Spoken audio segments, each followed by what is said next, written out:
আসসালামু আলাইকুম। আপনারা কেমন আছেন? আশা করি আলহামদুলিল্লাহ আপনারা ভালো আছেন। আমি আজকে রান্না করব কুমড়া দিয়ে কই মাছ দিয়ে ভুনা করব।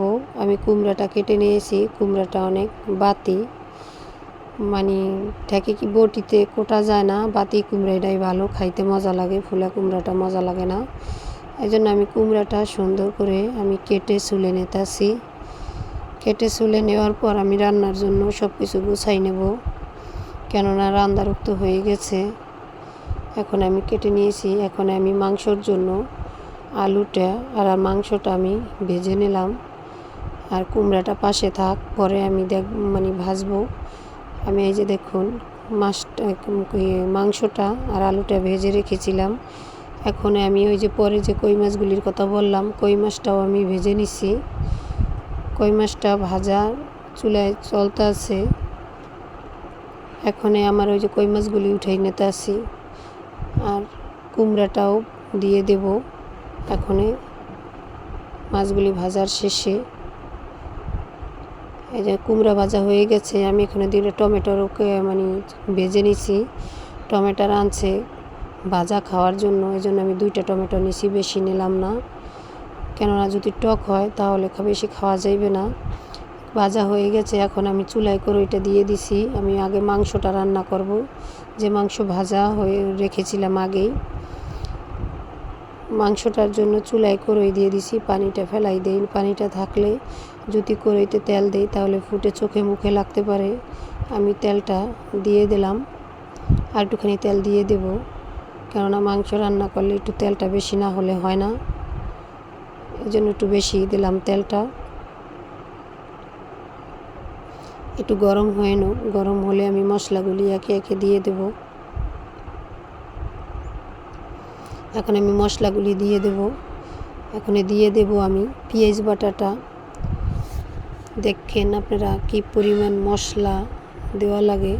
কম হইলেই বলে যে তরকারিটা ধোয়া ধোয়া লাগে, ভালো লাগে না দেখতেও।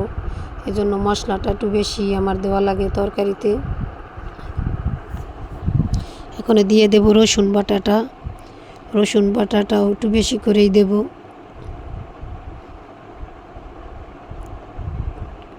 রসুন বাটাটা আর একটু দেব।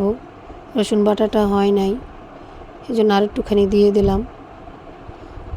মশলাটা একটু বেশি খাওয়া পরে আমাদের। এখন দিয়ে দেবো আদা বাটাটা। আদা বাটাটাও একটু পরিমাণ মতন বেশি দেব হয়েছে, আর একটুখানি দিয়ে দেবো। আদা বাটাটা আর দেবো না, বেশি দিলে আবার গন্ধ কইবে। সুন্দর মতন একটু নেড়ে ছেড়ে মশলা থেকে তেলটা বের হলে আমি পরবর্তীতে পানি দিয়ে আমি আর মশলাগুলি আছে ছেড়ে দেব। মশলাটা একটু ভাজা হয়ে নোক। দেখুন মশলাটা প্রায় ভাজা হয়ে গেছে, তেলটা ছেড়ে ছেড়ে দিয়েছে। মশলার ভিতরে দিয়ে দেব একটু পানিটা দিয়ে আমি মরিচের গুঁড়াটা হলুদের গুঁড়াটা ছাড়বো, কেননা মশলার ভিতরে যদি হলুদের গুঁড়া মরিচের গুঁড়াটা দেই তাহলে কড়াই তলে মশলাটা লেগে যায়। আর পানিটার ভিতরে যদি মশলাটা ছাড়া হয় তাহলে মশলার কালারটাও সুন্দর থাকে, মশলাটাও ভালো দেখতে লাগে। এই জন্য আমি সবসময় পানির উপরেই ছাড়ি। এই দেখুন আমি মশলাগুলি দিতে আসি। দিয়ে দিলাম হলুদের গুঁড়াটা আগে। এখন আমি দিয়ে দেব জিরার গুঁড়াটা। জিরার গুঁড়াটা এখন দিয়ে দেব পরিমাণ মতন। জিরার গুঁড়াটা দেওয়া হয়ে গেছে। এখন আমি দিয়ে দেব মরিচের গুঁড়াটা। মরিচের গুঁড়াটা অল্প পরিমাণ দেব। মরিচের গুঁড়াটা অল্প পরিমাণ না দিলে খাওয়া যাবে না। অল্প পরিমাণ মরিচের গুঁড়াটা দিয়ে নিলাম। এখন নাড়াচাড়া দিয়ে মশলাটা কষিয়ে সুন্দর মতন নেব। মশলাটা একটু কড়াইতে একটু লেগে গেছে, আমি অল্প পরিমাণ একটু পানি দিয়ে উঠিয়ে নেব। অল্প পরিমাণ পানিটা একটু দেব। পানিটা দিয়ে একটু নাড়াচাড়া দিয়ে নেব।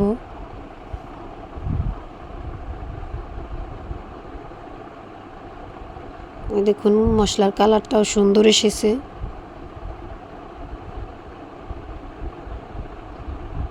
এখন আমি দিয়ে দেব এলাচ, তেজপাতা, গরম মশলাটা দিয়ে একটু নেড়ে চেড়ে নেব সুন্দর ঘ্রাণ আসার জন্য। এখন আমি দিয়ে দেব মাংসটা, যে মাংসটা ভাজা ছিল আর আলু ভাজাটা ছিল সেটা আমি এখন দিয়ে সুন্দর করে একটু মশলাটার সাথে মিলাই নেব। এই দেখুন মিলানো হয়ে গেছে প্রায়। এর ভিতরে এখন আমি দিয়ে দেব ঝোলের পানিটা। ঝোলের পানিটা দিয়ে একটু বেশি করে দেব, আলুটা কেন সিদ্ধ হয় নাই ভাজার ভিতরে, আর মাংসটাও সিদ্ধ হয় নাই। আর একটুখানি পানি দিয়ে দেব ঝোলের জন্য, সিদ্ধ হইল ঝোলের জন্য রেখে দিলাম।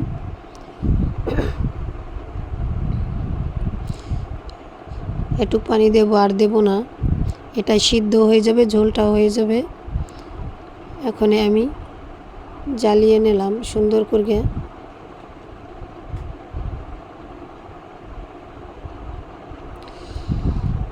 দেখুন মাংসটাও প্রায় হয়ে যাওয়ার ভিতরে এসেছে, বলক দেয় এই বলকটা দিলেই হয়ে যাবে, কেন ভাজা মাংস বেশিক্ষণ জাল লাগবে না।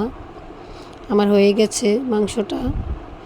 এখন আমি মাছ ভুনার জন্য মশলাটা আমি দিয়ে দিলাম পেঁয়াজ বাটাটা আগে। এখন আমি দিয়ে দেব রসুন বাটাটা দিয়ে আমি সুন্দর করে একটু মশলাটা কষিয়ে নেব। কষানো হয়ে গেছে, এখন আমি দিয়ে দেব মরিচের গুঁড়াটা, আর দিয়ে দেব এখন হলুদের গুঁড়াটা। দেখুন পরিমাণ মতন হলুদের গুঁড়াটা দিয়ে দিলাম, একটু নেড়ে চেড়ে নেব। এখন দিয়ে দেব একটু হালকা পরিমাণ স্বাদ মতন লবণটা দিয়ে দিলাম। স্বাদ মতন লবণটা দিয়ে পানিটা দিয়ে দিলাম হালকা পরিমাণ দিয়ে একটু জাল দিয়ে নই। জাল দেওয়ার পরে আমি মাছগুলি ছেড়ে দেব। যখন মাছগুলি ছেড়ে দিতে আসি একে একে, মানুষ কম এজন্য বেশি রান্নাটা করি নাই, অল্প রান্না করছি। এখন আমি সুন্দর করে নেড়ে চেড়ে নেওয়ার পর আমি একটু ঢেকে দেব একটু পরে।